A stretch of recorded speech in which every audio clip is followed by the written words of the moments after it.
சாமி பெண்கள் ஏன் சாமி காலில் கருப்பு கயிறு கட்டுறாங்க? இல்ல பெண்கள் மட்டுமே இல்ல, ஆண்களும் கட்டுறாங்க.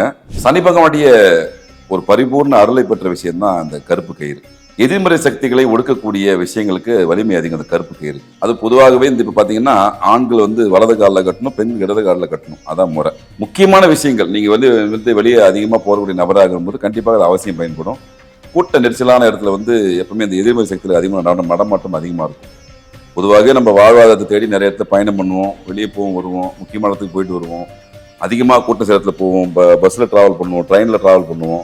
பயணங்கள் மேற்கொள்ள போகும்போது நிறைய இடர்பாடுகள் ஏற்படுறதுக்கான வாய்ப்புகளை அது உருவாக்கி தரும். அதனால் அந்த இடர்பாடுகளை தவிர்க்கிறதுக்கும் எதிர்மறை சக்தியுடைய தாக்குதலை குறைக்கிறதுக்கும் நிச்சயமாக ஆண்களாக இருந்தாலும் சரி பெண்களாக சரி கருப்பு கயிறு கட்டுறது தப்பு கிடையாது. ஆண்கள் வலது காலில் கட்டுங்க, பெண்கள் இடது காலில் கட்டினீங்கன்னா அது ஒரு பாதுகாப்பு கவசமாக சனி பகவான் கர்மகாரகன் உங்களோட கர்மோனிய நீக்கத்துக்கும் பயன்படுவார். எதிர்மறை சக்தியை தாங்கக்கூடிய வல்லமையும் கொடுக்கறதுக்கு அந்த கருப்பு கயிறு அவசியம் உங்களுக்கு பயன்படும். இது போன்ற கயிறுகளை வந்து நீங்க என்ன பண்ணலாம்னா காலபைரவர் கோயில், ஆஞ்சநேயர் கோயில், வராகி தெய்வம், ஆதிபராசக்தின்னு சொல்லக்கூடிய உக்கிரமான பெண் தெய்வங்கள் இருக்கக்கூடிய இடம், காளி வாசம் செய்யக்கூடிய காளி கோயில், ஆஞ்சநேயர் கோயிலில் போயிட்டு கட்டுவது சிறப்பு.